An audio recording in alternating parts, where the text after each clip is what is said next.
Assalamualaikum warahmatullahi wabarakatuh. Ini saya lepas masker boleh atau boleh ya?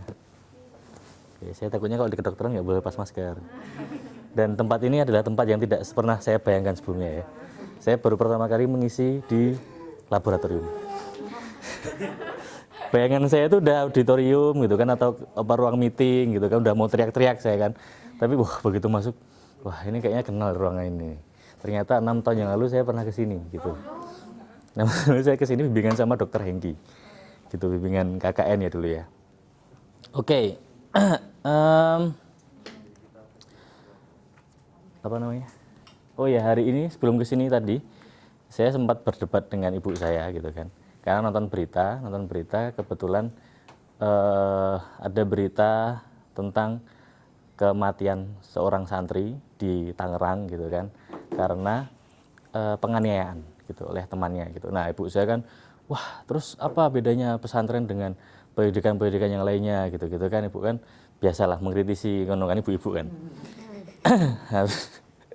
Nah, saya juga bilang kayak ya maksudnya itu bukan masalah pendidikannya, karena ya yang namanya anak ya biasa gitu, hal agresi dan lain sebagainya itu biasa terjadi, tidak melihat di pesantren, tidak melihat di sekolah umum, tidak melihat di sekolah swasta gitu ya. Nah, itulah kenapa gitu. Jadi itu hal yang umum, tapi ada juga orang yang berhasil atau anak yang berhasil melewati atau mengontrol emosinya sehingga tidak terjadi hal-hal yang bersifat agresi tadi gitu. Nah, gitu. Nah, sebelum saya masuk lagi, saya mau cerita dulu ya. Ini suwe nggak apa toh? Nggak apa lah, sampai jam 3 sore nanti kita. Oke, nah kemarin gini, saya tuh pusing buat materi ini gitu kan, karena pertama saya ngobrol dengan Mas Yogi ya, ngobrol gitu, oke materinya berkonselor, oke siap gitu kan, tak siapin materinya gitu. Nah kemudian surat keluar gitu, surat undangan itu keluar, surat dan tor gitu kan, tulisannya PFA gitu kan, lah PFA dengan berkonselor, oke lah nggak apa, nggak masalah gitu. Terus kemudian ngobrol lagi, wah ternyata penting juga nih masuk tentang kesehatan mental gitu. Jadi ini materi ini ya teman-teman ya, saya itu udah ngisi di UGM itu ada di Fakultas Teknik sama di MIPA gitu. Bedanya apa? Mungkin tingkat kecerdasan antar fakultas beda-beda ya. Karena di MIPA saya ngisi ini 1 minggu waktunya, dari hari Senin sampai hari Sabtu gitu kan. Nah di Fakultas Teknik itu saya ngisi ini itu setiap hari Sabtu selama 1 bulan. Nah hari ini saya ngisi di kedokteran, materi yang sama, cuman 1 hari, diberi waktu 3 jam, gitu ya. Saya pusing juga gitu, karena materi kesehatan mental ini sebenarnya kurikulumnya itu ada macam-macam ya, ada stigma, ada kesehatan mental itu sendiri, ada gangguan mental, gangguan mental umum, kemudian macam-macam gitu kan. Ini cuma 1 materi doang nih, nggak bisa ini. Kesehatan mental doang tuh segitu, materinya banyak banget gitu kan. Terus PFA itu ada macam-macam juga tuh materinya tuh gitu kan. Termasuk konselor sebaya gitu. Nah semoga nanti ini ya dari materi yang saya padatkan ini teman-teman semua bisa menangkapnya dan kemudian bisa mempraktikkan di depan adik-adik santri nanti ya. Salah. Oke. Saya buka dengan pertanyaan ya. Tidak perlu mengeluarkan kertas, karena ini bukan kuliah gitu kan. Nah, seorang remaja wanita terlihat murung karena diputuskan oleh pacarnya gitu. Dia sering update tentang hal-hal galau di media sosial pribadinya gitu kan. Terus dia sering tiktokan gitu, terus cuman nundukin doang. Nah, menurut Anda apa yang sedang dialami atau dirasakan oleh remaja tersebut? A. Mengalami masalah kesehatan mental, mengalami depresi, atau mengalami halu? Yang mana?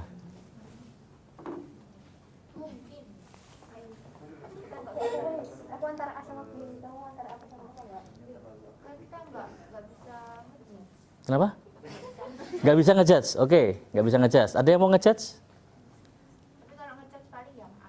Yang A, masalah kesehatan mental, oke. Kenapa? Kenapa masalah kesehatan mental? Kita kan depresi sama halu ada berjalan sendiri. Maksudnya kita nggak bisa lihat seseorang mengupdate dari kita harus, oh pasti ini depresi, ini pasti halu. Oke, bagus. Oh, ternyata emang benar anak-anak kedokteran pintar-pintar ya. Tepuk tangan buat kalian semua. Karena kalian pasti baca DSM juga ya ini ya.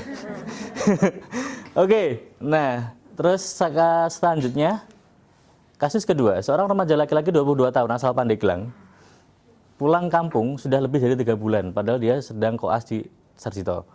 Dia hanya mengabari izin pulang karena orang tuanya meninggal. Tidak ada yang bisa menghubungi beliau, termasuk supervisornya gitu. Apa yang sedang dialami oleh remaja tersebut? Depresi, bipolar, stres, healing. Apa? Dia lagi ngapain nih kira-kira?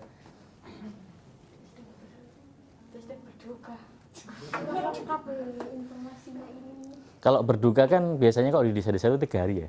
3 hari, 7 hari, 40 hari, ini 3 bulan. 3 bulan. Oh mungkin 100 harinya ya, tapi dia nggak balik-balik gitu kan. Gitu, kenapa? Terus?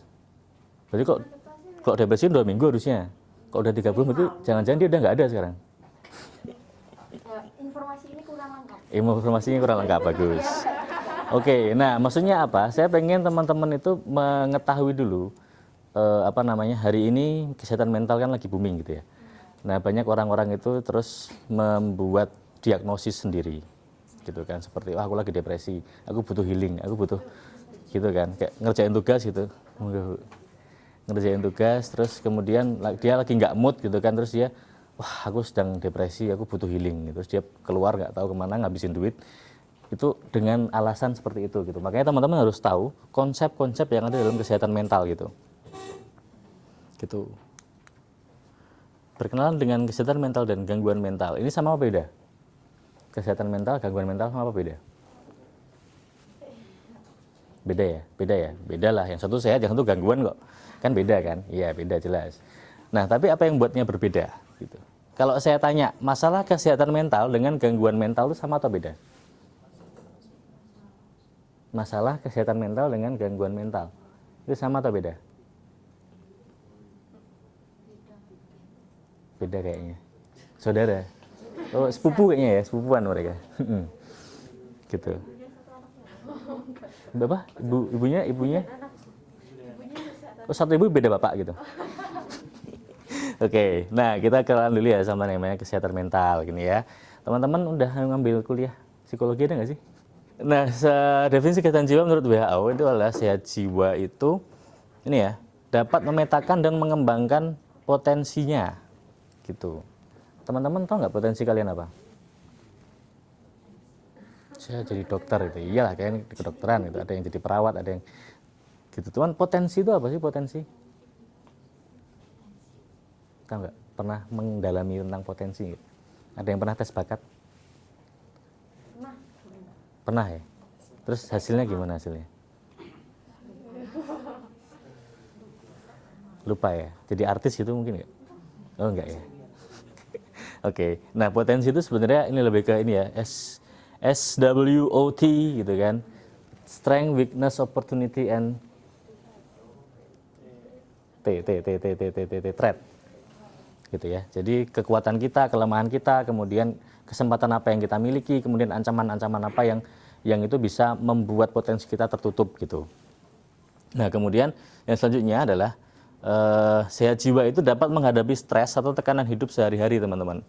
Udah paham ya? Nggak perlu dijelaskan. Terus kemudian dapat hidup produktif dan dapat berkontribusi kepada komunitas atau masyarakat. Nah, saya yakin teman-teman di sini semua sehat jiwa. Kenapa? Karena teman-teman sedang bersiap untuk berkontribusi kepada adik-adik santri di sana gitu ya. Tepuk tangan buat teman-teman semua.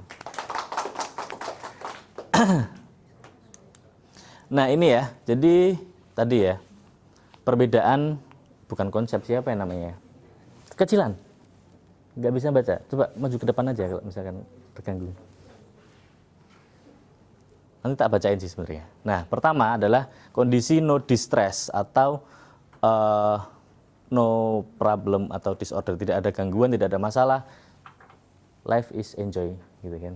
Asik aja gitu. Nah, ini kondisinya seperti apa? Jadi, orang-orang di sini itu merasa semua baik-baik saja, kita menikmati dalam menjalani hidup, seperti bermain bersama teman, berangkat sekolah, tidur tuh nggak ada gangguan sama sekali gitu.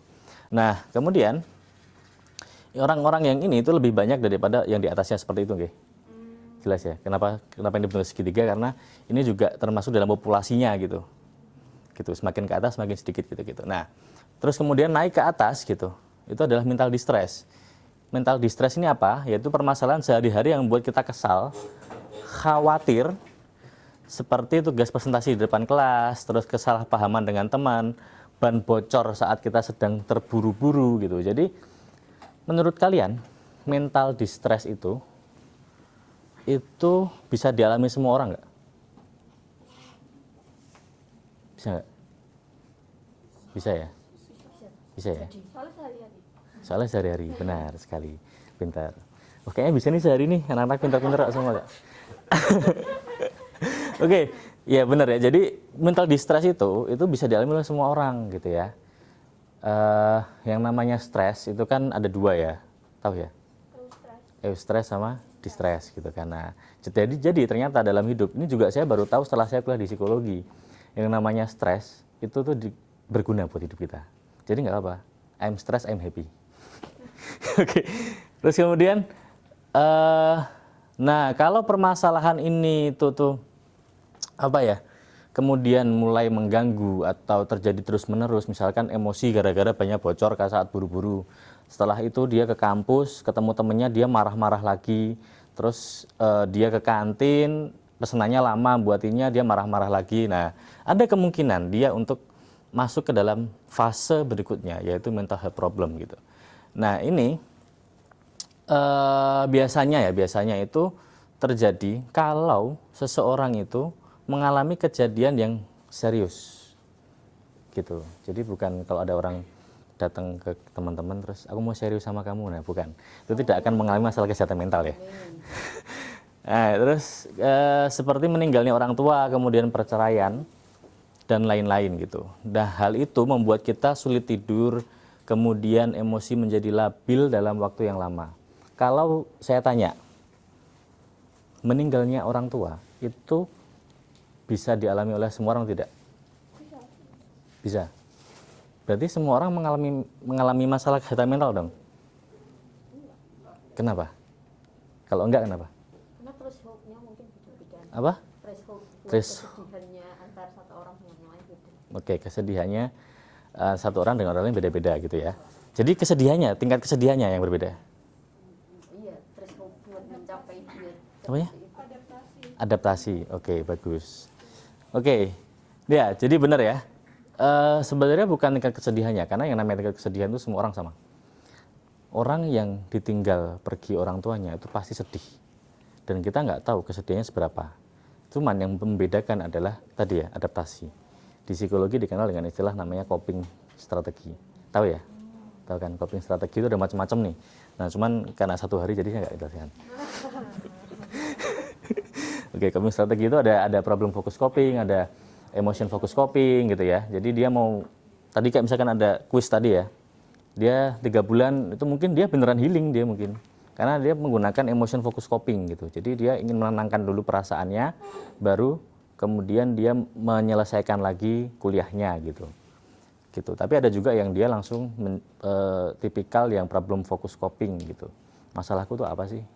Terus yaudah langsung selesaiin aja tanpa melibatkan emosi gitu ya. Wah, apa nih?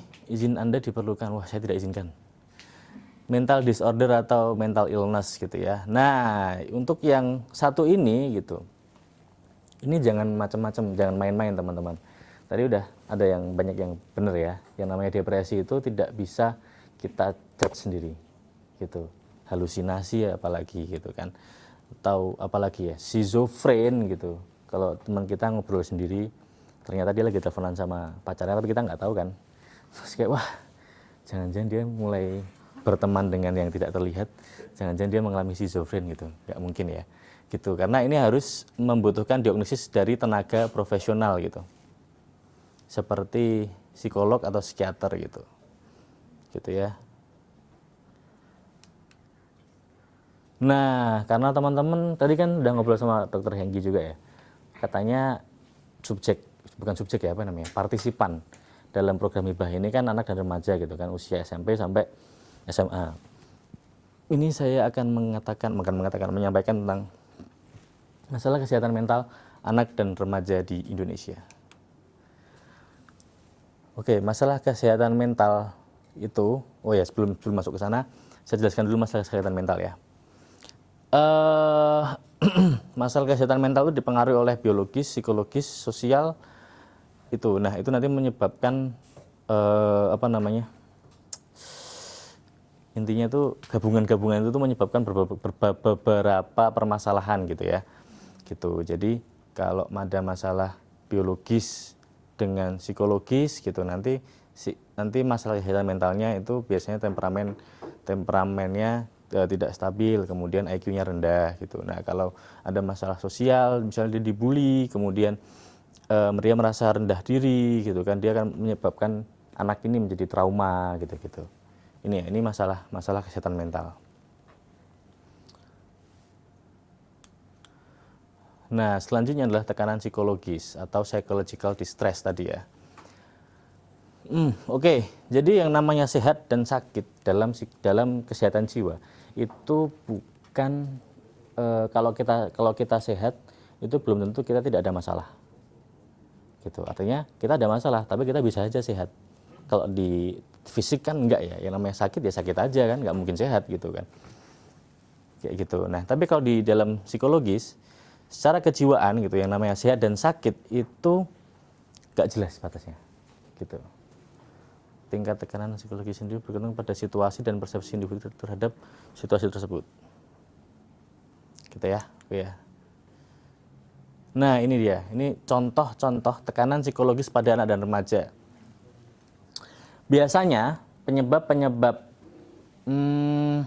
tekanan psikologis pada anak dan remaja itu ini. Tidak ada hubungan yang dekat dengan orang tua.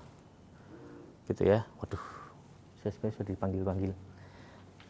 Terus konflik rumah tangga. Kemudian ini yang berkonflik siapa coba? Konflik rumah tangga. Apakah anak itu sudah punya istri? Enggak ya.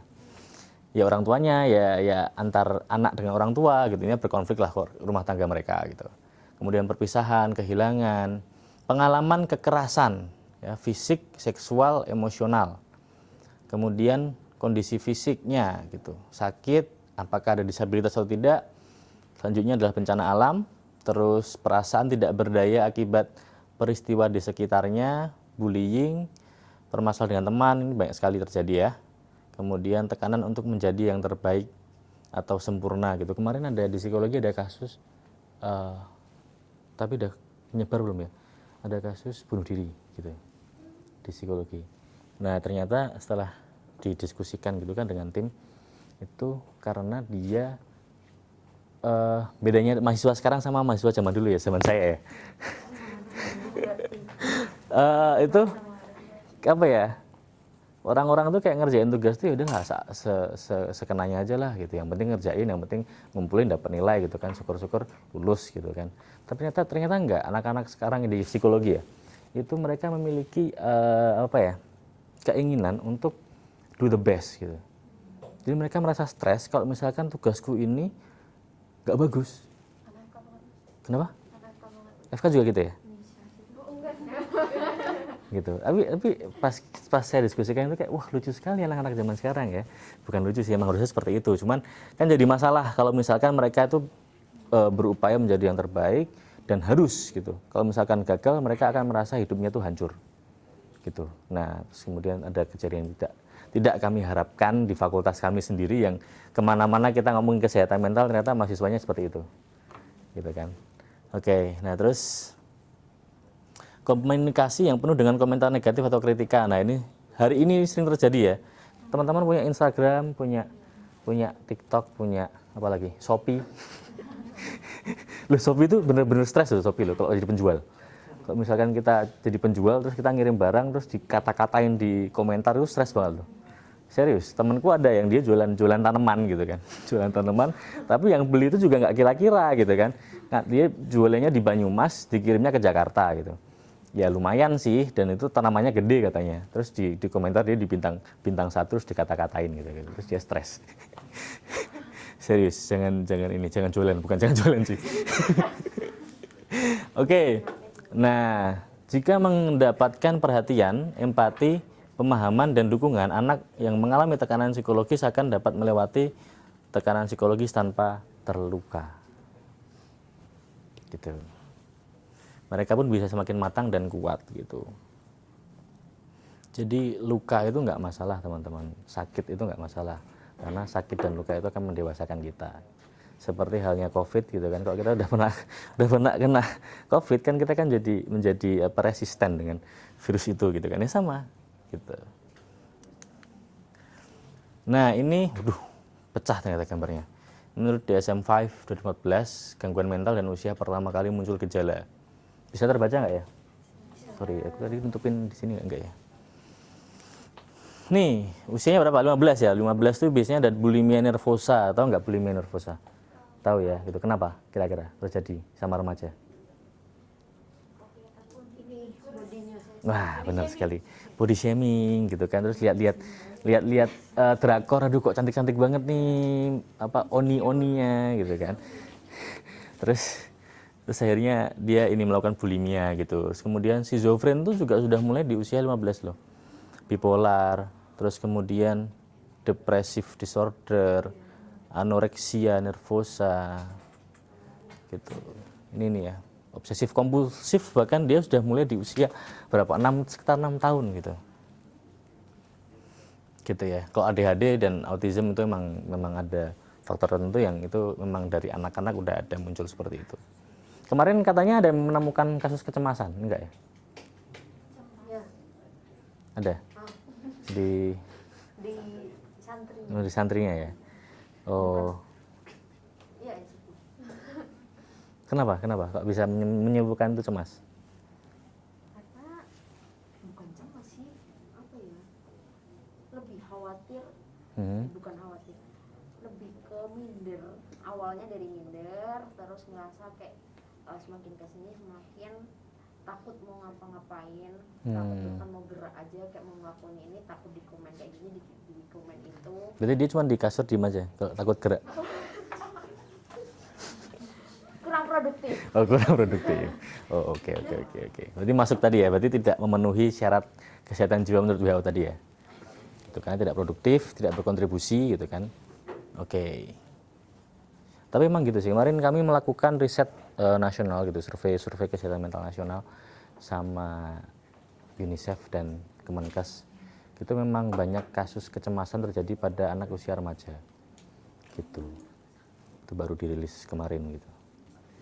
Ini ya. Oke, selanjutnya. Nah, ada kuis lagi teman-teman. Oke, sebelum kuis ada yang mau ditanyakan dulu nggak tentang kesehatan mental, Oke, silakan. Tadi kan dikatakan kalau sehat sama sakit itu kalau kesehatan mental itu masih afdol. Yes. Nah kadang tuh ada pernyataan kalau kamu banyak ketawa, kamu stres kok gitu. Nah itu apakah? Tapi kadang yang ketawa aku biasa aja sih, banyak tekanan ketawa biasa aja. Nah itu kadang juga ada yang bilang kita tuh stres nggak sadar saking seringnya stres gitu. Apakah emang benar? Tapi kalau emang benar, cara mengidentifikasi diri kalau ternyata tuh benar kata dia aku stres banyak ketawa gitu, itu bagaimana gitu? Oke, pengalaman pribadi atau pengalaman teman? Ya saya dan Mas. Oke, kadang-kadang kan kalau stres kan udahlah ketawain aja lah masalahnya gitu kan. Oke, nah tadi apa diagnosis stres atau gimana? Ya, Oke, yang apa ya? Itu bisa dikatakan stres atau masalah kesehatan mental adalah ketika kita itu jadi yang paling gampang aja deh gitu. Kalau misalkan gejalanya kan kita bisa lihat di ICD-10, DSM-5, PPDGJ gitu-gitu ya. Tapi yang paling gampang adalah kita jadi enggan untuk bertemu dengan teman-teman. Menarik diri. Gitu, pengen healing. Mantai ngajak-ngajak, bukan self healing lagi itu namanya kan. Liburan namanya. Self healing ya, gitu. Jadi nggak sampai sampai di tahap yang kita nggak tahu menertawakan apa. Terus habis itu ada yang ada nggak PPT-nya ya, lupa ya, PPT lain ada sih, apa namanya, jadi sampai yang kehilangan emosi, maksudnya sedih senang itu udah nggak tahu lagi gitu, kenapa aku harus sedih, kenapa aku harus senang. Nah itu udah kayak gitu, itu stres yang udah tahapnya hampir depresi gitu. Cuman kalau kalian stres, pusing, penat, kalian ngobrol sama temen, terus habis itu jalan-jalan beli apa di sini, ke sini ada apa ya, nggak ada ya? Oh, ada Cireng Balik. Di mana? Di mana? di dekat mana sih? Pokoknya di sana. Oh, oke. Bukanya jam berapa bukanya? Bukannya jam sekian sekarang udah. Sekarang udah buka? Oke, habis ini tak ke sana deh. Pokoknya pakai gerobak. Saya di Oke. Cireng Batak. Nah, oke. Kayak gitu tuh itu juga termasuk gitu ya kan. Misalkan stres terus ada yang namanya self reward. Gitu kan. Aku setelah capek seharian habis praktikum misalkan. Praktikum terus laporan numpuk dan lain sebagainya. Terus wah, aku kayaknya butuh self reward, butuh self healing. Aku ke mall beli Gucci beneran. Terus atau tadi beli cireng gitu, terus udah cukup menetralkan emosiku. Nah, berarti itu stres, iya stres, cuman dia bisa survive dengan kondisi itu. Gitu. Tapi kalau yang udah tahap yang mengkhawatirkan itu ketika dia mulai menarik diri. Gitu sih. Terjawab nggak? Atau ada lagi? Berarti kalau semisal masih happy-happy aja, berarti masih baik-baik saja. Iya. Gini, kuncinya masalah kesehatan mental adalah ketika individu itu terganggu atau tidak aktivitasnya. Gitu. Kalau stres tapi masih bisa beraktivitas, ya it's okay, nggak masalah meskipun dia dikatain kamu stres ya gitu. Tapi dia masih happy, masih enjoy, masih menjalani kehidupan, masih bisa berkomunikasi, ya nggak masalah. Cuman yang intinya kalau misalkan masalahnya itu mengganggu kehidupannya sehari-hari, nah itu baru masalah. Gitu. Kuncinya di situ kuncinya. Oke, gitu. Ada lagi nggak? Oke. Tadi sebentar. Tadi namanya siapa? Meka. Oke, tepuk tangan buat Meka. Terus? Melanjutkan pertanyaan. Oke. Tadi kan tergantung apakah itu mengganggu kegiatan sehari-hari atau enggak. Berarti juga tergantung dari respon orang itu dalam menghadapi suatu masalah. Ketika dia sampai misalnya kopinya bagus, terus dia bisa sampai nggak mengganggu itu tuh. Gimana pertanyaan bisa dirangkum mungkin teman-temannya. Berarti intinya tergantung itu menjadikan dia stres apa enggak itu tergantung orang tersebut merespon suatu masalahnya atau bukan. Yes, benar. Tergantung individu tersebut gitu. Karena dalam di psikologi gitu ya, yang namanya masalah kesehatan mental baru menjadi masalah ketika individu yang terkena itu bilang aku bermasalah. Kenapa? Karena kunci konseling adalah willingness, teman-teman. Willingness gitu. Nggak bisa kalau misalkan sebenarnya dia udah terganggu tapi dia nggak willing to share, gitu ya nggak bisa kita mengintervensi. Gitu. Nah makanya setelah ini ada yang namanya PFA gitu. Nah itu untuk apa ya? Ini sih. Biar anak itu mau tercerita tuh gimana gitu. Udah ya? Ada lagi? Terjawab nggak ya? Oke, jadi itu tergantung individu tersebut. Meskipun kita lihat, dia kok murung terus sih, kita nggak bisa mengejudge bahwa orang ini stres. Gitu. Harus dia sendiri, dia merasa aneh nggak sama hidupnya, ngerasa berat nggak hidupnya gitu. Kalau dia baru bilang gitu, nah berarti udah oke, dia berarti sudah mengalami masalah kesehatan mental, gitu sih. Mungkin yang bisa kita lakukan sebagai teman ya cuman mendampingi aja gitu sama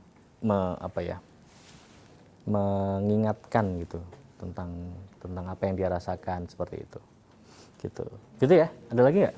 Ingin memastikan berarti kalau misalnya di psikologi itu lebih bahasanya lebih ke adaptasi gitu ya. Kalau misal tadi aku tadi nggak bahasanya tadi respon kan responnya satu orang dengan yang lain itu bisa aja beda gitu. Berarti itu disebut emang adaptasinya yang beda, bukan karena thresholdnya dia yang tadi udah jadi naik gitu ya. Iya. Proses adaptasinya yang beda gitu. Iya, adaptasi yang beda. Iya, benar. Gitu. Oke. Karena yang namanya kesehatan mental itu kalau dulu di tahun-tahun era tahun saya masih kuliah itu kan dikenal dengan subjective well-being gitu kan. Jadi ya subjektif. Kesejahteraan individu ya subjektif. Oke. Nah, udah? Oke, tadi siapa namanya? Tias. Oke, tepuk tangan buat Tias. Terus siapa nama kamu? Wida. Oke, tepuk tangan buat Wida. Oke. Nah, ini ada kuis lagi nih teman-teman sebelum masuk ke materi berikutnya ya. Ada seorang anak kecil bermain sepeda kemudian ia terjatuh, ia mengalami luka lecet pada kakinya. Kepada siapakah anak itu bisa dibantu dan dengan apa? Gitu. A. Orang terdekat membawakan air bersih, mencuci luka, kemudian diberikan obat merah. Atau B. Diteleponkan ambulans, pasang oksigen, kemudian lakukan ronsen pada kakinya. Yang mana?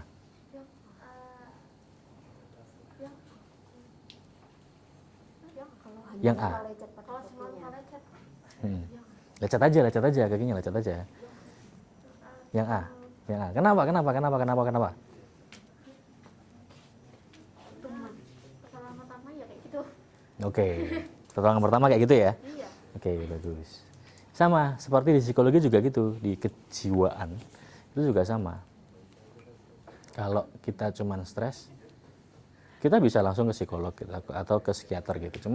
Cuman ada loh bantuan yang itu tidak perlu biaya gitu. Cuman tadi itu bedanya kita willing nggak untuk membantu teman kita, dan dibantu tuh kita ada willingness nggak gitu. Ini masuk ke psychological first aid. Ini tadinya mau tak singkat pakai bahasa Indonesia, tapi kayak partai nanti. Pertolongan pertama pada psikologi kan PPP kan. Terus PFA secara umum merupakan rangkaian aktivitas yang ditujukan untuk mengurangi tingkat stres. Ini ya, jadi mengurangi tingkat stres yang dialami seorang setelah terjadinya suatu kejadian traumatik sehingga dampak-dampak negatif yang berpotensi untuk muncul tidak terjadi gitu. Jadi tertangani stresnya gitu. Kalau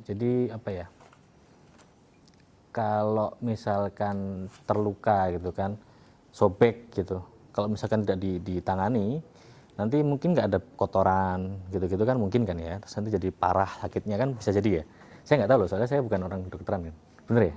Bener ya, ada infeksi gitu-gitu kan. Nah, kayak gitu. Jadi sama di psikologi juga sama gitu. Kalau stresnya tidak tertangani, nah itu ada peluang si individu ini untuk naik level gitu sakitnya. Dari stres biasa tiba-tiba jadi depresi. Dari depresi mengurung diri, kemudian ada pikiran bunuh diri, terus ada dia punya teman di kamarnya gitu kan, padahal nggak ada gitu ya. Nah gitu, oke. Ini PFA ya. Nah kemudian tujuan pertolongan pertama psikologi di pesantren untuk memberikan perhatian kepada santri yang membutuhkan. Kemudian untuk memenuhi kebutuhan dasar santri akan rasa aman. Gitu. Kemudian membantu santri dalam menghadapi stres yang berasal dari kejadian-kejadian yang membuat dia tidak nyaman ada di lingkungan pesantren tersebut. Terus kemudian untuk mencegah memburuknya kondisi psikologi santri sebelum mendapatkan penanganan lanjut gitu. Dan memberikan informasi-informasi yang dibutuhkan oleh santri tentang pentingnya kesehatan mental mereka, melakukan promosi kesehatan mental. Nah, ini perlu, untuk bisa melakukan ini itu perlu adanya pelatihan gitu teman-teman. Jadi semoga teman-teman setelah ini bisa paham dengan apa yang saya jelaskan dan bisa menyampaikan dengan baik ke peer counselor di mana tadi? Pesantren apa? As-Salafiyah di Melangi ya. Oke. Nah, hal yang penting diketahui dalam praktik, itu kan tak sebutin kan, PFA di pesantren. Oke, jadi bisa dilakukan oleh siapa saja gitu ya. Jadi yang namanya PFA itu nggak cuman bisa dilakukan oleh lulusan psikologi atau oleh guru BK gitu. Cuman semuanya tuh bisa melakukan itu, asal dia diberikan pengetahuan dan pelatihan gitu. Kemudian praktis dan tidak memaksa, artinya kalau misalkan anak tadi ya, willingness tadi ya, kalau misalkan ada anak yang kita anggap bahwa dia nggak bermasalah nih, nggak perlu kita datengin anak itu terus, sini ikut aku, terus kamu harus konseling sekarang, kamu kayak bermasalah gitu kan, jangan gitu dong gitu. Itu kalau anaknya nggak bermasalah tapi emang orangnya pendiam aja gitu kan, terus dia bilang aku introvert. Terus gimana gitu kan. Nah terus kemudian mengetahui kondisi dan kebutuhan santri gitu. Jadi dalam praktik PFA nanti ada prinsip-prinsipnya. Dalam prinsip tersebut itu bisa mengetahui kondisi dan kebutuhan santri itu sebenarnya apa gitu kan. Nah kemudian mendengarkan tanpa mengharuskan santri bercerita. Gimana coba, paham nggak? Mendengarkan tanpa mengharuskan santri bercerita. Bagus, gitu ya. Jadi gitu. Itu another level of skill. gitu ya. Jadi kadang-kadang tuh kita diam aja gitu kan, kita mungkin duduk berdua gitu, duduk berdua gitu kan, terus sambil minum teh gitu, kita nggak ngomong apa-apa, tapi ada orang atau teman kita itu tiba-tiba cerita gitu. Jadi itu contohnya kayak gitu sih gitu. Atau bisa jadi kita yang cerita kemudian dia cerita lebih banyak juga bisa. Nah kemudian, nah gimana caranya, mau pengen bisa gitu nggak pengen ya? Pengen. Oke. Pengen aja lah. Terus kemudian menghubungkan santri dengan bantuan yang dibutuhkan. Nah itu udah jelas ya. Nah bisa kepada pengasuh bukan berarti tidak menjaga adab. Nah kadang tuh permasalahan di pesantren tuh ini ya. Kalau saya lihat tuh, saya juga ngaji di NU gitu kan. Terus saya lihat, cuman saya masuk anggota ini Laskar Pencari Berkat.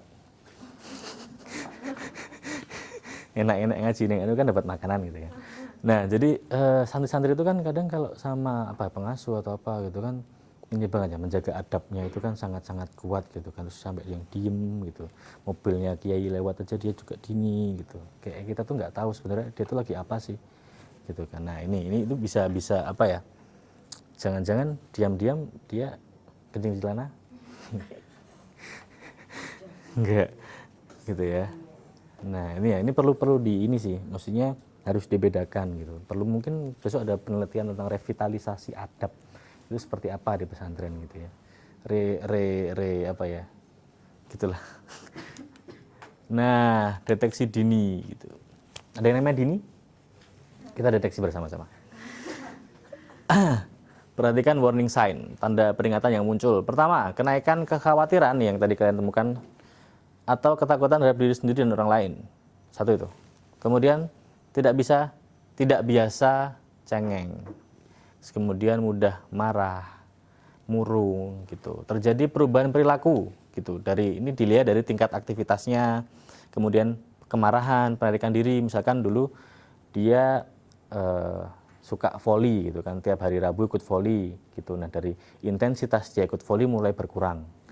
Nah terus kemudian kemarahan, dulu kalau dia itu diejekin gitu, dia malah ngejekin balik. Nah tapi kok sekarang dia marah-marah, dan itu berulang gitu, misalkan itu. Kemudian keluhan somatik, tahu ya somatik ya? Kalau saya dulu bimbingan gitu sama dokter Hengki gitu, saya mesti mulus depan sini. Duh kok aku mulus ya? Enggak. Misalkan sakit perut, sakit kepala gitu kan. Terus kemudian kesulitan mengikuti petunjuk atau menerima otoritas gitu. Jadi kalau dia dikasih tahu atau diperintah untuk Cung coba ambil gelas atau ambil apa gitu, dia cuma diem aja,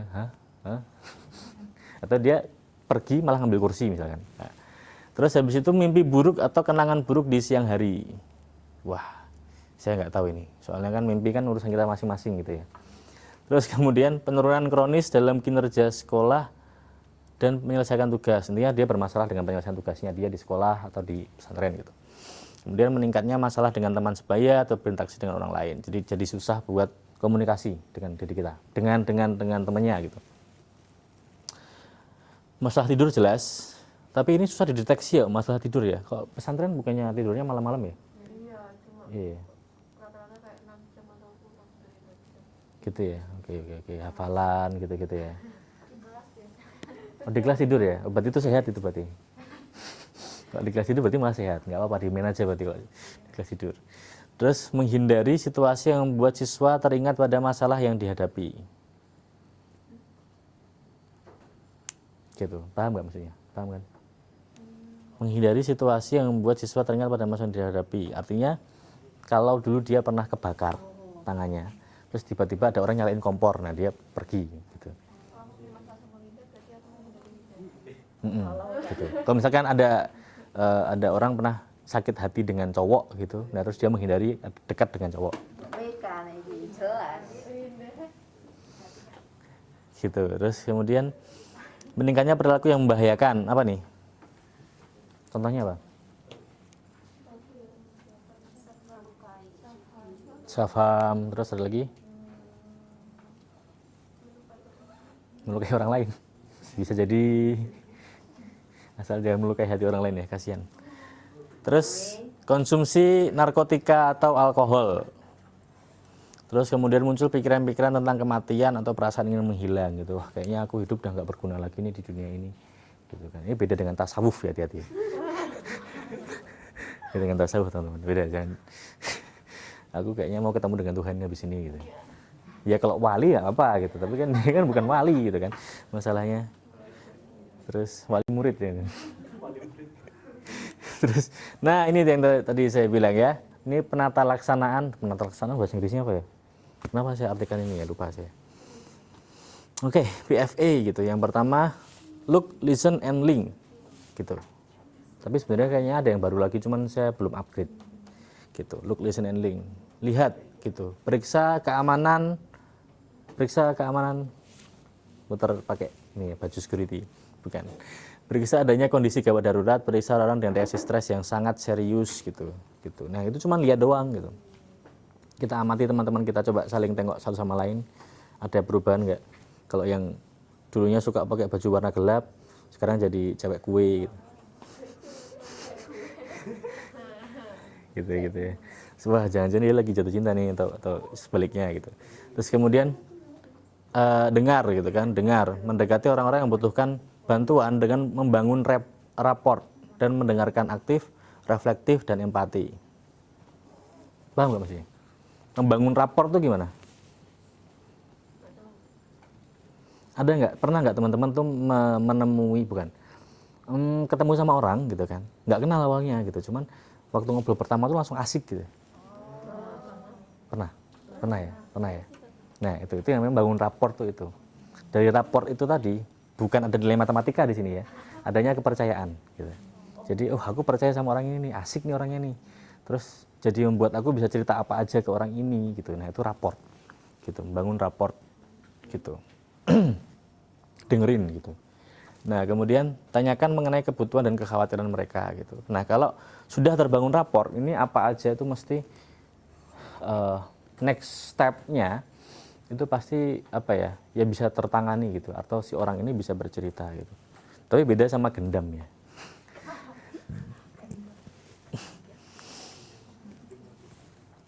Nah, terus kemudian yang terakhir adalah link.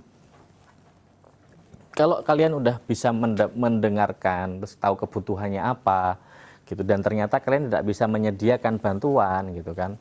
Nah, teman-teman bisa membantu untuk mendapatkan kebutuhan dan layanan dasarnya dia, gitu.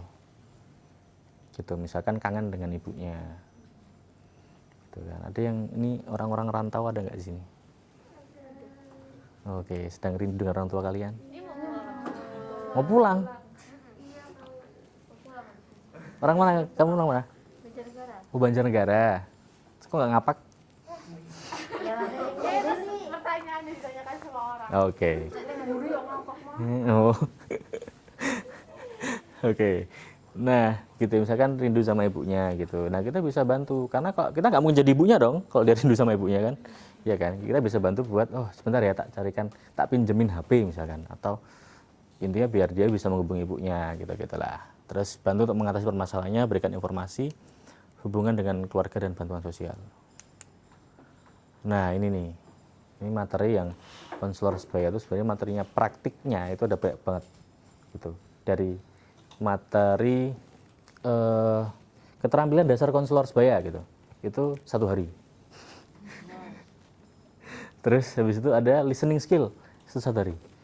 Terus ada questioning skill, itu juga 1 hari. Tapi ini tak rangkum gitu, jadi teman-teman akan expert. Itu anak akselerasi kan, pinter-pinter. Aduh, aku lupa 1 ya. Nanti aku minta bantuan siapa di antara kalian untuk membuat untuk praktek ya. Terserah. Kalau kamu tuh Winda, kamu streamer game itu bukan ya? Bukan ya? Winda Basudara, nggak ada yang nonton ya? Nonton? Oke, konselor sebaya adalah seseorang yang telah dilatih untuk mendengarkan, mendukung, dan memberi alternatif solusi kepada teman sebaya, namun hanya memberikan sedikit atau tanpa nasihat, gitu. Kalau misalkan, oh iya berkonselor, serius? Wah keren dong. Wis, ada ya layanannya? Oh, bagus, bagus, bagus, luar biasa. Ini kita sedang membuat kampus sejahtera juga sih di UGM gitu. Kalian ikut MOOC-nya ya. Nanti dapat sertifikat setara berapa jam ya? 3 SKS Pak salah. MOOC punya elok semua kan? Itu, coba cari MOOC kampus sejahtera.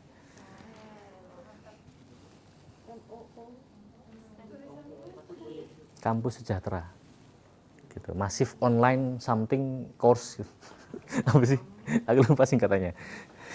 Oke, ini ya. Jadi ini kuncinya di sini. Hanya memberikan sedikit atau tanpa nasihat gitu. Kenapa? Karena kadang ketika kita tahu apa ya, kita dengar kata konselor, pasti isinya menasihati.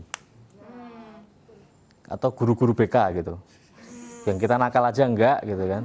Terus disuruh dipanggil ke BK, oh, kamu tuh harus gini, kamu harus gini, gini. Kapan aku butuh nasihat Anda kan gitu. Gitu ya, memberikan sedikit atau tanpa nasihat sebenarnya ya. Nah, tapi apa? Tapi konselor sebaya itu pentingnya di sini ya, mendengarkan, mendukung dan memberi alternatif solusi kepada teman sebaya itu. Kuncinya di situ. Gitu, karena bukan penasihat. Oke, nah perannya di sini konselor sebaya itu teman curhat yang pertama ya. Yang kedua adalah co-problem solver. Menjadi teman untuk membantu memecahkan masalah. Menjadi teman untuk membantu memecahkan masalah. Berarti siapa yang memecahkan masalah?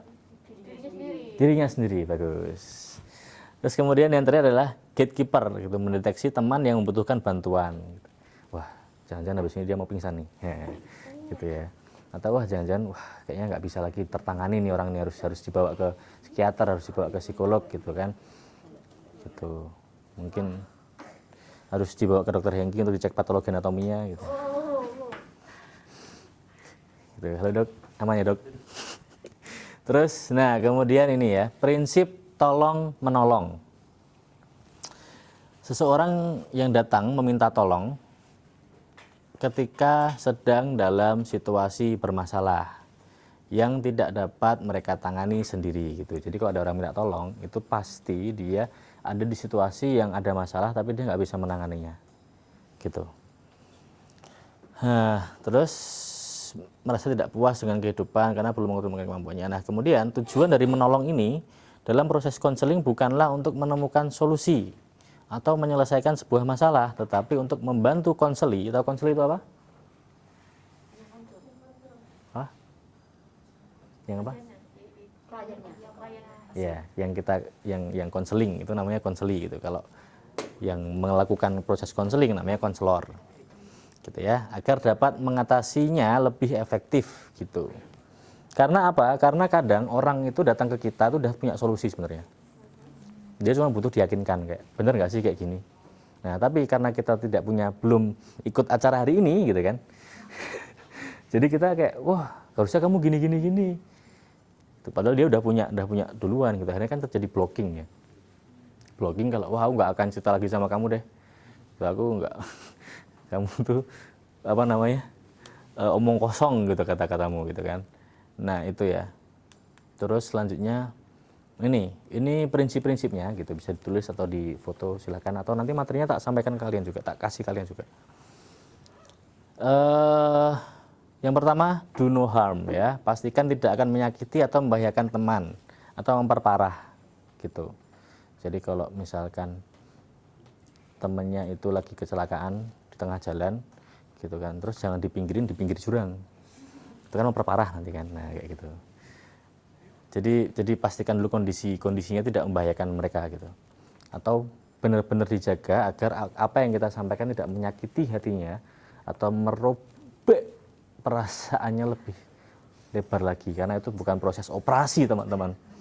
Gitu. Bedanya kedokteran sama psikologi di situ teman-teman. Jadi kalau di psikologi itu kalau kita sudah mengupas masa lalu, sudah merobek ingatan-ingatan masalahnya dia itu, kalau di kedokteran bisa dijahit ya. Nah di psikologi susah tuh kayak gitu. Dan itu dilakukan untuk kalau kalian mau masuk S2 Mapro klinis itu kayak gitu, dibedah. Ada yang pingsan, ada yang dikirim ke Sarjito.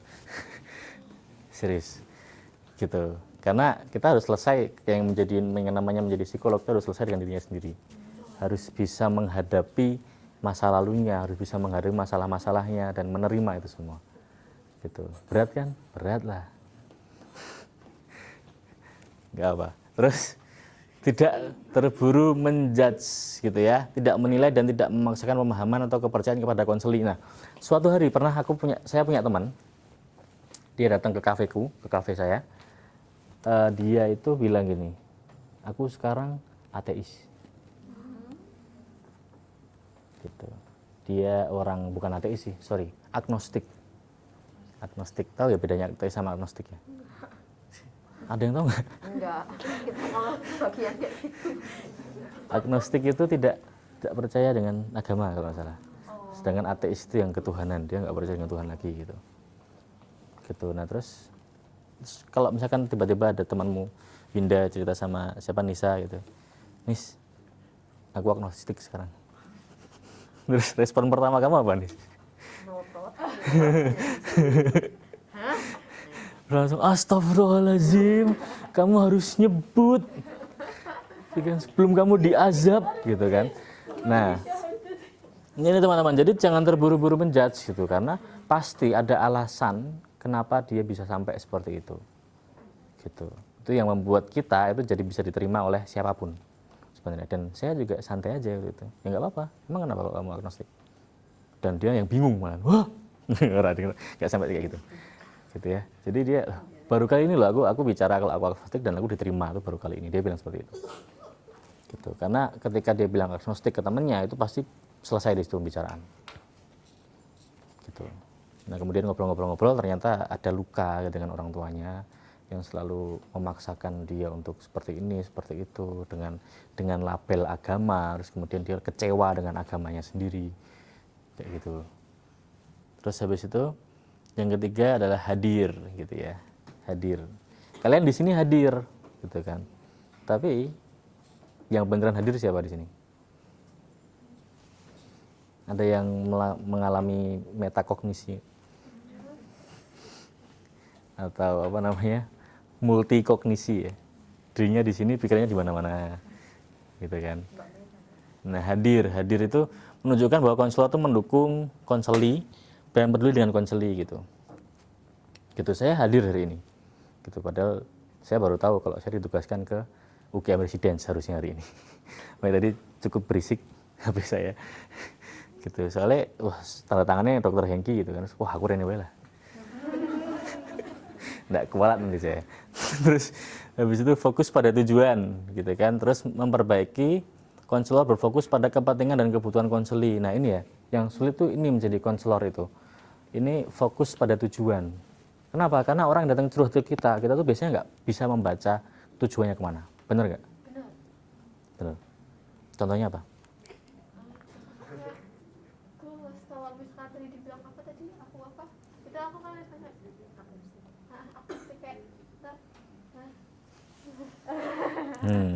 nggak tahu. Oke, gitu. Jadi gitu karena contoh konseling ya, bentuk konseling yang pernah saya lakukan gitu. Biasanya saya menangani perempuan-perempuan yang terluka hatinya dilukai oleh laki-laki gitu.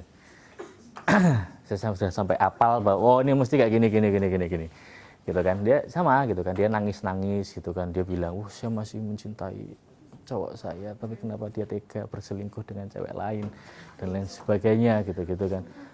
Terus ya sudah, saya dengerin aja gitu kan. Fokus pada tujuan. Terus saya tanya gitu, oke, hari ini kamu datang ke tempat saya, apa yang kamu butuhkan, apa yang kamu inginkan gitu. Kamu ingin balikan?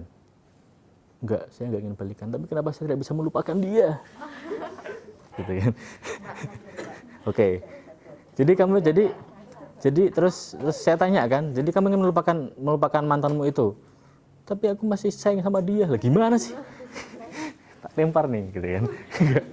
Enggak ya, jadi ya udah itu. Jadi dia kadang orang yang datang ke kita tuh nggak tahu tujuannya apa.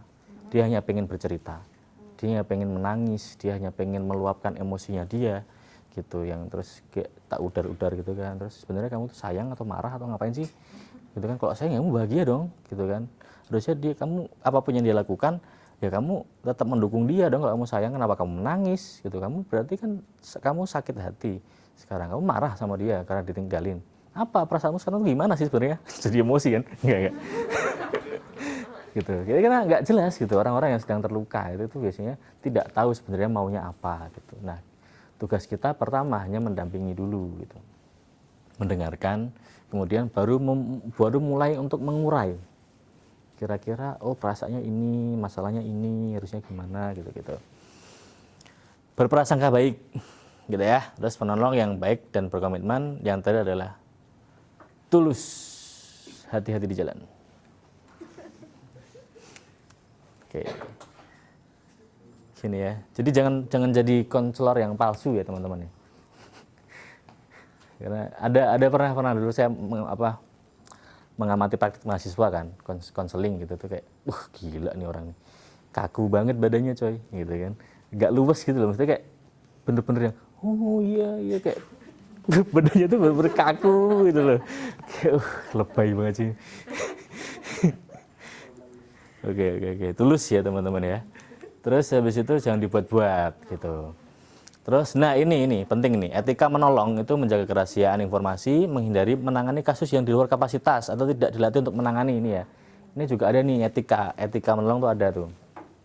Kalau teman-teman tidak tahu soal matematika ya jangan ngajarin matematika, gitu kan.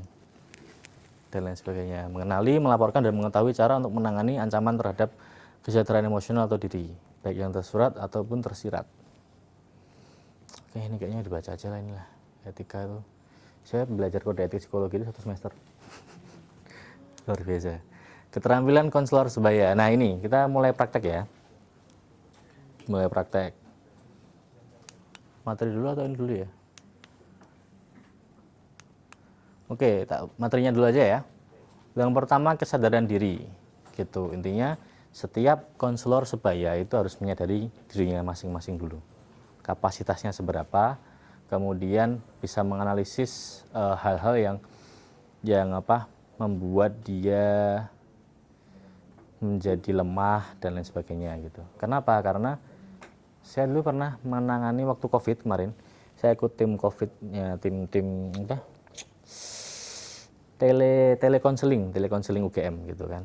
Tim COVID UGM, tim COVID-19 UGM itu waktu itu puasa kalau nggak salah, puasa. Terus habis itu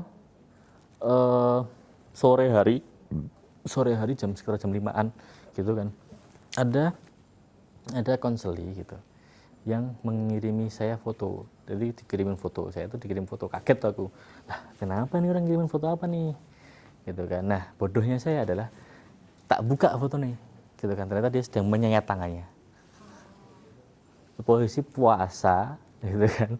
Terus aku belum makan apa-apa, mual langsung kan gitu. Melihat tangannya yang berdarah gitu. Itu terjadi gitu. Makanya kalian harus sadar dulu gitu. Kalian siap enggak untuk mendengarkan? Kalian siap enggak kondisi mentalnya untuk untuk menangani kasus seperti itu. Itu penting gitu. Jadi kesadaran diri itu penting. Setelah itu, kalau teman-teman sudah bisa menyadari diri sendiri, kalian bantu para konseli kalian tadi itu untuk menyadari dirinya mereka. Misalkan kasus yang sering terjadi gitu kan, untuk anak remaja itu biasanya tentang potensi diri, tentang harga diri gitu. Kadang orang-orang dibully tapi dia merasa rendah diri tapi dia tidak bisa menemukan potensinya gitu. Nah itu kalian bantu gitu. Sebenarnya ada nih SWOT analisis, pernah ya SWOT ya? Oke. Terus yang kedua adalah berpikir rasional. Pikiran seseorang akan mengaruhi perasaannya.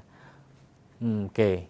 Emosi seseorang itu berasal dari keyakinan mereka mengenai hal yang terjadi pada mereka dan bukan kejadian itu sendiri gitu. Jadi kadang kita tuh sering blur antara pikiran dengan perasaan. Ngerti nggak? Contoh gampangnya tadi itu ya. Kayak orang cewek yang putus tadi, gitu kan, diputusin tadi, dia datang nangis-nangis. Dia bilang masih sayang gitu. Tapi dia dalam curhatannya dia mengumpat mantannya itu, bilang gini dia kurang ajar dan sebagainya. Lah itu kan jadi sebenarnya apa yang dirasakan dengan apa yang dipikirkan sama atau beda? Kalau dari sisi saya sebagai konselornya pada saat itu, loh kan dia lagi marah. Tapi yang dia katakan adalah dia menyayangi mantannya. Jadi kamu marah apa kamu sayang kan gitu. Gitu. Jadi blur gitu loh perasaan dengan emosi. Makanya teman-teman sebagai konselor terus tetap bisa menggunakan pikiran rasional teman-teman. Gitu ya. Fokus pada masalahnya. Cara gampangnya seperti itu. Makanya tadi itu adalah kunci biar bisa mengurai perasaan sampai ketemu masalah yang sebenarnya itu apa. Gitu. Kalau yang udah ikut kuliahnya Prof Kun untuk menemukan the true problem.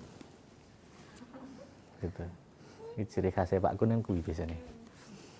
Nah, kemudian yang lainnya ini attending behavior. Sampai di sini ada yang mau bertanya dulu? Tidak ada? Terima kasih. Hadir secara pikiran dan fisik. Oke, hadir teman-teman. Fokus terhadap lawan bicara. Nah, fokus di sini itu bukan berarti kalian selama misalkan konseling 30 menit gitu, terus kalian harus liatin temennya 30 menit gitu. Pedes dong matanya kan. Bukan kayak gitu teman-teman, tapi konsentrasi gitu apa yang dengan yang disampaikan gitu. Terus kemudian memberikan waktu kepada lawan bicara untuk berbicara atau bercerita. Gitu. Jangan terburu-buru untuk menanggapi. Gitu ya. Kadang kan kita kayak bener nggak sih? Aku tuh gini gitu kan. Biasanya orang-orang kan cerita ke saya gitu kan. Jangan bersemangat gitu. Terus, bener nggak sih ini? Terus kita kan biasanya gatel kan kayak iyalah harusnya kan kamu gini gitu kan. Lah kan itu jadinya adalah obrolan ibu-ibu rumah tangga. Gitu. Memberikan tanggapan sesuai dengan apa yang disampaikan, tidak mengubah topik pembicaraan nih ya, gitu. Jadi tetap on the track, teman-teman. Nah, dimensi dari attention behavior itu yang pertama adalah visual expression and eye contact. Gitu. Kalau misalkan kalian bilang kalian sedih, wah aku turut sedih, itu tapi jangan, aku turut sedih ya. Kayak what? Gitu. Jadi visual expression-nya harus sesuai teman-teman ya. Untuk menanggapi lawan bicara kita itu harus sesuai. Kalau sedih ya tunjukkanlah mimik muka yang sedih. Kalau turut berbahagia juga tunjukkan yang berbahagia gitu loh. Nah, kemudian vokal atau tone rate gitu. Ini kalau ada orang teater nggak di sini? Anak teater ada nggak? Nggak ada ya. Oke, anak teater biasanya memahami ini sih biasanya. Jadi memainkan nada suara, kemudian tekanan-tekanan gitu dalam berbicara. Ini sebenarnya susah kalau dipraktikkan karena belum terbiasa aja. Kalau udah terbiasa mesti itu bisa kok. Terus kemudian verbal tracking, mengikuti alur bicaraan. Nah, jangan sampai kita sebagai konselor itu blank. Gitu ya. Jadi kita harus benar-benar meruntut oh ya. Oke.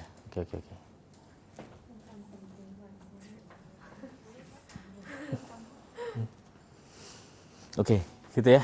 Jadi verbal tracking. Jadi bahkan sampai kalimat-kalimatnya kita harus ingat kalau bisa. Karena itu akan membantu kita. Itu untuk kayak tadi yang pertama, konseling datang ke kita itu kan biasanya nggak jelas, blur antara perasaan dengan pikiran. Nah, kadang-kadang dia di tengah-tengah konseling itu dia akan berbeda dengan yang disampaikan di awal. Makanya kita harus verbal tracking. Harus ingat kata-kata dia di awal gimana. Loh, tadi katamu kayak gini. Tapi kan itu kan, nah itulah. Terus habis itu yang terakhir adalah body language. Body language sudah tahu sendiri ya. Kemudian ini kita makan risol dulu hari ini. Sini ya. Ada yang mau minum, mau makan, silakan ya teman-teman ya. Itu. Oke.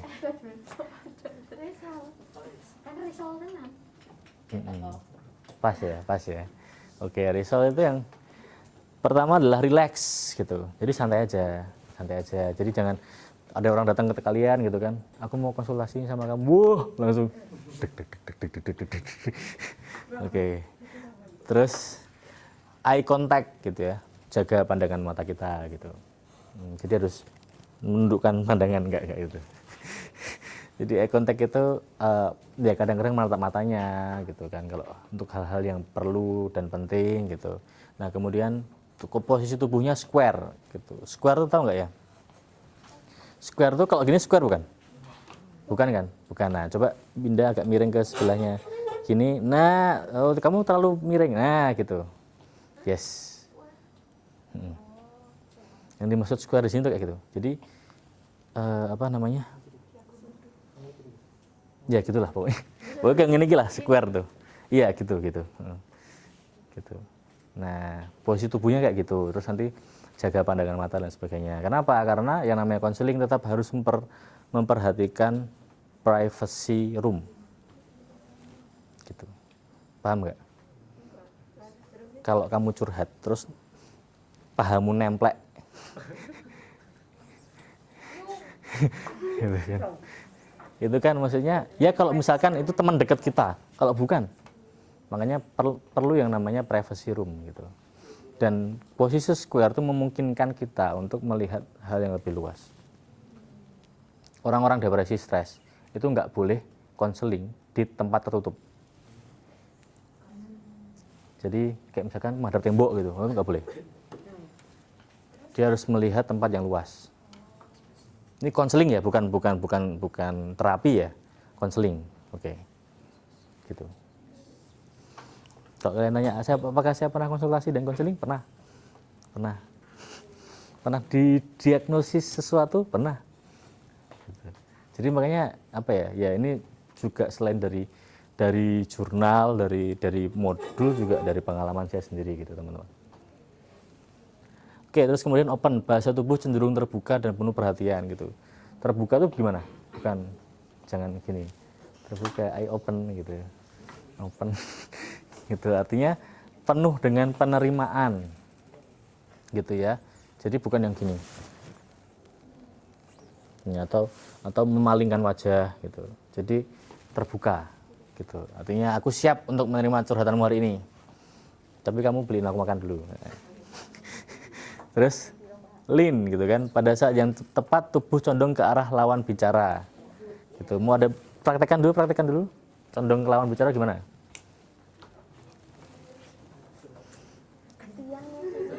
Iya, gantian.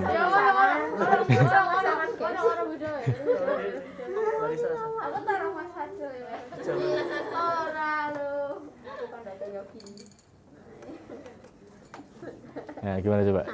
Siapa suaranya? Nisa. Oke, Nisa. Oke. Condong itu gimana? Iya, benar. Tapi kan posisinya nggak ngerti. Gini, kalau misalkan gini ya, kalau duduk di sini gitu kan, nah terus awalnya kita cuma kayak gini doang kan, dengerin kayak gini, mau dengerin Nisa kan kayak gini nih, tapi kadang-kadang aku gini. Duh, susah banget ya. Gitu. Ini aja tuh apa nih? Gitu. Oke, itu ya, udah paham ya. Condong itu kayak gitu, teman-teman. Gitu. Tapi jangan sampai gini apa, menopang. Gini, artinya bosan. Gitu. Terus habis itu udah jelas ya ini ya, resol ya. Jelas? Oke. Next. Nah ini empati. Apa bedanya simpati dengan empati? Jangan bilang kalau simpati itu sinyalnya bagus. Emang kalau misalnya ikut terhanyut dalam perasaan si klien. Kalau apa? Ikut terhanyut Empati. perasaan yang simpati. Oh yang simpati. Oh gitu. Kayaknya sih kan nggak kebalik. Oh, oke, nggak apa-apa. Terus ada lagi?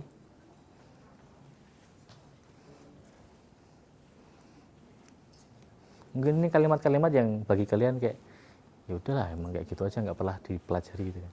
Tapi di psikologi itu pelajari kayak gini nih. Nggak juga sih satu semester. Oke. Empati ya, oke.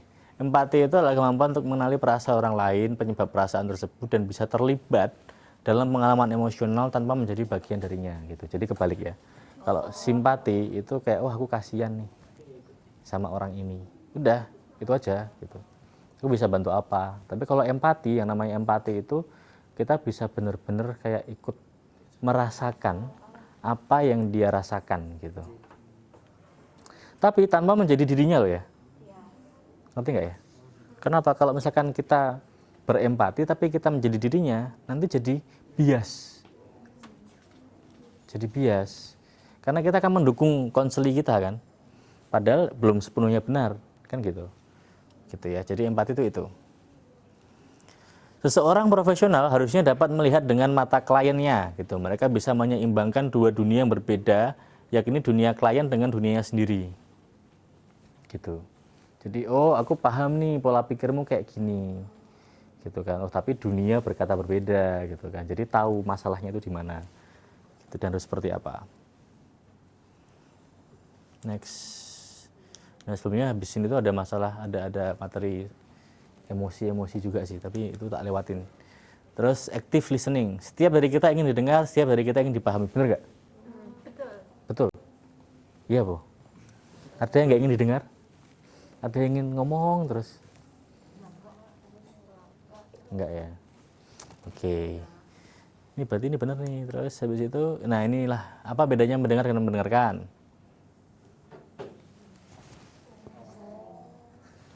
Apa? Smart device. Oke, jadi kalau mendengar itu tiba-tiba tanpa sengaja, tanpa usaha gitu. Kalau misalkan kita duduk di sini, terus dengar ada suara Pak tukang apa? Rorororok ya itu, kita dengar. Gitu, tapi kita tidak mendengarkan karena kita tidak menggunakan sepenuh hati kita mendengarkan itu kan. Gitu. Terus tanpa sengaja, tanpa usaha juga ini ya. Bedanya hearing sama listening gitu. Kalau mendengarkan itu fokus seksama, kemudian aku sukarela nih. Gitu. Terus kemudian dengan sengaja. Tahu. Nah, ini dia keterampilan mendengarkan aktif. Sama sebenarnya, hadir terus pertanyaan terbuka. Oke, ini kayaknya perlu tak jelas ini. Pertanyaan terbuka ada ya, pertanyaan terbuka ya. Contohnya apa?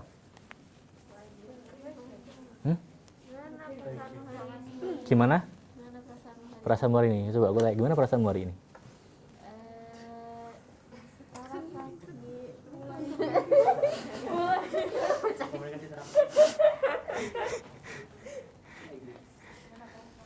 Oke. Ya, jadi pertanyaan terbuka tuh nggak harus tentang perasaan gitu ya. Gitu. Misalkan datang nangis, kamu kenapa gitu kan, atau gimana kuliahmu? Intinya jangan yang mengarahkan kepada pertanyaan ya tidak gitu sih. Itu. Terus kemudian refleksi. Refleksi itu kayak gimana? Refleksi. Kalau di fisika ada refleksi juga ya? Ada. Nah, itu refleksi itu gimana? Apa? Kita mengulang 1-2 kata. Bagus. Kamu konselor pasti ya? Luar biasa. Tepuk tangan buat Winda. Jadi benar ya, refleksi itu adalah mengutarakan apa yang disampaikan oleh konseli kita gitu. Gitu. Refleksi itu lebih ke dia cuman bilang aku tadi seharian gini. Terus refleksi itu kita bisa mengatakan kalau kamu pasti capek ya. Gitu. Itu ya. Gitu. Paham gak sih? Paham kan? Kamu kenapa? Kita merefleksikan apa yang dia rasakan. Gitu. Terus kemudian berikan respon gitu ya. Jadi kalau misalkan udah centang 2 ya dibalas gitu. Terus kemudian no judgment tadi ya yang penting ya, no judgment, empati udah tahu. Nah, parafrase, tahu nggak parafrase?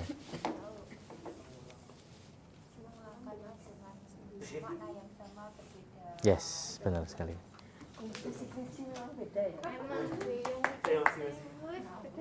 Apa? Oke, itu ya. Parafrase itu jadi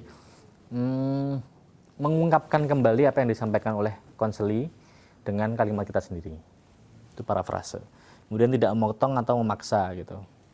Jadi kalau ada yang orang konseling gitu, dong cerita dong. Lah. Jangan gitu ya. Coba tahu lagi lumruk kayak nek engko aku wegah iki. Nek engko njaluk PH. Terus Oke, nah selanjutnya ini ya questioning skill. Cepat aja kita nanti langsung praktek ya kalian ya. Oke. Questioning teknik, close question itu tadi itu ya. Memungkinkan contoh, kamu sedih? Enggak, biasa aja. Ah iyalah, kamu sedih aja lah. Masa nggak sedih sih kamu sih? Kenapa sih? Kenapa kamu sedih sih? Gitu, oke. Terus habis itu open question, pertanyaan terbuka gitu ya. Jadi contohnya adalah apa yang kamu rasakan tadi, benar gitu kan? Aku rasa sedih. Why? Kenapa? Ada yang bisa aku bantu? Terus itu open question. Terus biasanya menggunakan kata tanya 5W 1H. Apa tuh 5W 1H? What? And hell. Oke, 1H. Terus kemudian probing question. Tahu probing question? Tahu probing question nggak? Probing question ini biasanya digunakan di penelitian-penelitian kualitatif. Kalian ada penelitian kualitatif nggak ya? Nggak ada ya? Oke, kualitatif. Jadi probing question tuh menyelidik tuh. Gitu misalkan apa namanya? Aku hari ini cuma dikasih uang saku sama buku 50.000 gitu. Misalkan cuma 50.000. Wow. Beli cireng buat berapa tuh? Mantap. 10 bungkus buat makan pagi, siang, malam gitu kan. Gitu kan 50.000 nih. Terus apa namanya? Terus aku masih buat ini gitu kan. Nah, terus apa yang membuat kamu resah? Gitu kan. Jadi niat tanya terus gitu, tapi jangan keluar konteks gitu. Jadi untuk memperkaya jawaban. Paham nggak ya? Paham lah ya, anak kedokteran masa nggak paham. Oke, gitu ya, memperkaya jawaban gitu. Misalkan ibu anaknya sehat ya, misalkan. Iya sehat gitu kan. Terus oh ini berarti makannya rutin ya Bu ya gitu. Nah itu kan probing. Kok cuman jawab ya doang kan, terus kita mau ngapain dengan data ya? Itu kan tuh kok dikuantifikasi kan cuman 1, 0 gitu kan. Gitu. Makanya kita perkaya dengan pertanyaan-pertanyaan kualitatif gitu. Jadi berarti makanya ini ya rutin, terus jarang sakit Bu gitu. Iya jarang gitu kan. Sekali ke sebulan berapa kali ke dokter gitu. Ikut imunisasi apa aja gitu. Ibu masih ikut imunisasi? Enggak. Terus habis itu hal yang harus diperhatikan dalam memberikan pertanyaan, hindari memberikan banyak pertanyaan dalam satu waktu. Ada yang memberikan contoh? Mbak siapa yang di belakang kacamata? Maaf. Vela. Oke, Vela. Memberikan contoh nggak? Memberikan pertanyaan yang banyak dalam satu waktu gimana?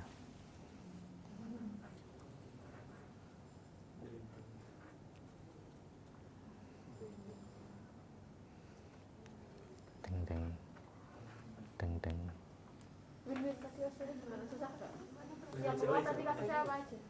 Nah, gitu.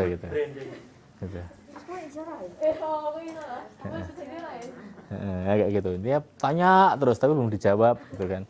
Oke, nah terus habis itu hindari memberikan pertanyaan yang mengarahkan ke jawaban tertentu gitu. Nah, ini juga biasanya terjadi pada banyak konselor gitu ya. Biasanya kita sudah punya jawaban. Gitu kan. Oke, ini kasusnya ini mau tak arahin ke sini nih. Terus aku tanyanya gini biar dia gitu kan. Paham ya? Itu namanya mengarahkan jawaban tuh kayak gitu. Biar aku gak kesulitan dong kok dia jawabnya di luar apa yang aku pikirkan, kan aku sulit untuk menanggapinya gitu kan. Nah itu, jadi jangan kayak gitu, jangan mengarahkan pertanyaan tertentu. Terakhir ini sih kayaknya, problem solving skill. 1, rumuskan masalah atau tujuan. Kamu datang ke sini mau ngapain? Tujuannya apa nih? Oke, ini ya, kita sepakati dulu nih. Tujuannya ini, masalahnya ini gitu. Terus habis itu buat daftar alternatif solusi. Nah, kemungkinan kalau kamu punya masalah itu terus dengan kondisimu sekarang, solusi apa aja yang kamu punya? Yang kamu pikirkan? Wah, aku kepikiran buat ngutang sama temen buat beli cireng. Terus habis itu aku pikiran buat nelpon ibuku buat ditransferin duit. Aku kepikiran, nah itu alternatif solusinya itu apa aja. Tapi sekali lagi ya, alternatif solusi itu dari konseling. Gitu. Kemudian evaluasi untung dan rugi dari setiap solusi, pertimbangan keuntungan dan kerugian. Nah tadi kan udah ada solusi dan permasalahannya macam-macam tadi ya. Tuh misalkan mengutang teman, keuntungannya apa sih? Bisa beli cireng kan keuntungannya kan. Tapi kerugiannya apa? Wah nanti jadi punya utang kan. Terus jadi temannya nanti kayak wah iki cah iki utangan gitu kan. Wih. Gitu. Terus langkah 4, tetapkan solusi terbaik gitu. Nah, dari berbagai macam solusi gitu, kita bantu untuk membuat untuk agar konselor itu bisa memilih solusi yang terbaik bagi mereka. Gitu. Cuman keputusan tetap ada di konselor ya. Cuman bantu doang nih. Cuman memaparkan bahwa oh ini nanti kayak gini. Nanti kok ini kayak gini. Kamu milih yang mana terserah kamu gitu. Buat rencana tindakan. Asik. Siapa orang atau pihak lain yang dilibatkan gitu. Kan mau ngutang temennya, nah ngajak temennya, tolong dong utangin dia dong. Gitu ya, gitulah. Terus habis di mana sumbernya yang bisa digunakan. Terus di mana tindakan akan dijalankan, kapan akan dilakukan dan lain sebagainya. Kenapa? Ini itu dilakukan untuk mengevaluasi hasilnya. Karena kadang orang-orang yang bermasalah, bukan bermasalah ya. Konseli itu kalau punya solusi itu nggak dijalankan. Jadi, wah aku kepikiran gini. Terus besok udah hilang lagi pikirannya. Terus habis itu berulang lagi masalahnya. Terus habis itu tanyain lagi solusinya masih sama yang kemarin. Tapi nggak dilakuin gitu. Makanya perlu ini ya. Perlu adanya rencana tindakan. Kapan? Nah, kita sebagai konselor perlu memantau itu. Gitu. Nah, oke, selesai. The biggest communication problem is we do not listen to understand, we listen to reply.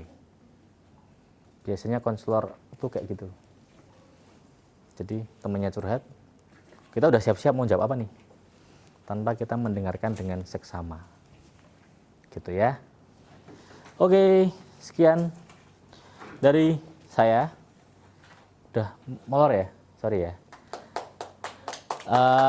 I can promise to fix all your problems, but I can promise you won't have to face them alone.